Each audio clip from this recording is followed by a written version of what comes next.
Alrighty, good evening, Mr. and Mrs. Sharpless. Wanted to get you guys a quick update on the house. So I guess first of all, welcome to your first video of your little YouTube series here.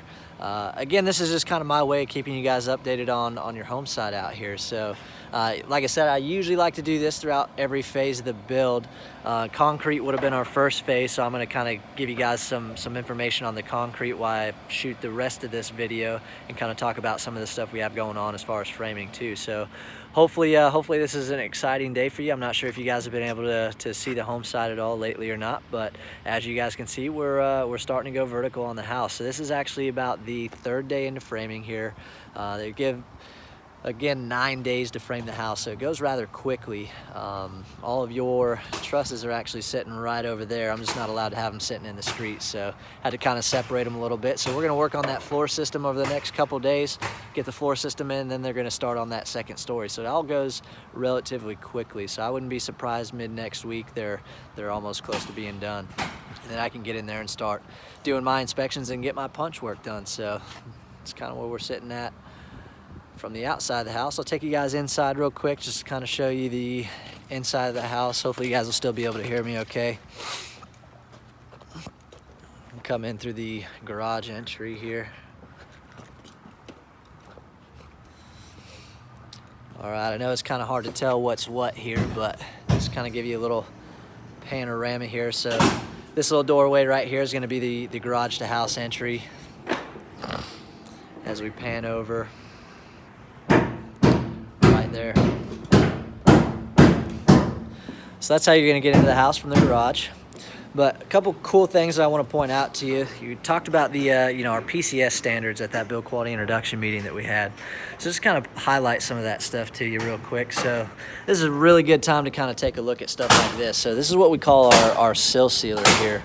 What this does is actually creates a seal underneath the bottom plate of your home. So being that this is a garage to house wall right here, we actually overlap it 1.5 inches up the face of the stud just to give us a little bit more ability to keep moisture out of the house and maintain our carbon monoxide barrier. So hopefully you guys are able to get some good use out of that. And we actually use that same feature all the way throughout the entire home.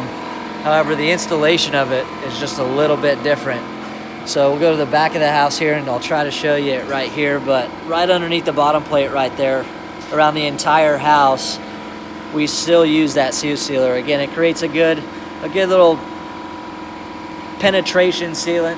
And again, at the garage to house door, it's able to become a carbon monoxide barrier for us also as you pull vehicles in and out of the garage. So kind of a cool little feature. Another thing I like to talk about is your plumbing pass-throughs that you see right here. So another thing that we pay attention to is we want to make sure that all your plumbing pass-throughs have what we call a decoupling material here. So you see my little pink dot there, it's been inspected, it's good to go. So essentially what this is able to accomplish, and it's a really small detail, but essentially what that material does right there is it allows for expansion and contraction of that drain pipe right there. So what it does for you as homeowners, it adds longevity to your plumbing pipes, and it allows for expansion and contraction of that pipe so you don't have to worry as much about cracking. So kind of a neat little feature. Another thing I'm going to try to kind of point out to you guys, I'm going to go back over this way, see if I can find some real quick. Let's talk about some of the hold downs. So these little guys right here, what we call Simpson strong ties or Masa straps. So this is the first method that we use to be able to secure your home site to the foundation. So all the way down this entire wall right here through the entire exterior walls of your homes, you have that feature. And again, that's one of the first steps in making sure that we've got that continuous tie down all the way from the bottom plate down to the top plate as you get to the attic when you go upstairs to that second story. So there's a ton of strapping that goes into the house, a ton of engineering.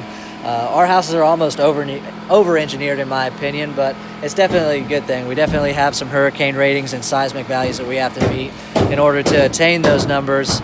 We just over-engineer the heck out of the house, put a ton of straps in there to make sure that the house isn't going to go anywhere in any of those events. So again, I'm sorry if you guys can't really tell what room is what as I'm walking through the house. You got a lot of cross braces and stuff holding up some of these walls, but as we continue on with framing, it's going to get a lot better. You'll be able to kind of recognize where we're at in the house a little bit better. But again, this is about day 3, day 4 of framing here of 9 days that they have to frame the house. So we're moving right along here. So that's pretty much the end of this little video. I hope you guys have a great weekend into St. Patty's Day weekend. And if you guys have any questions, comments, or concerns, feel free to reach out to me, and I will do the best I can to get back to you as soon as I can, either Monday or Tuesday. Other than that, I will see you on the next update.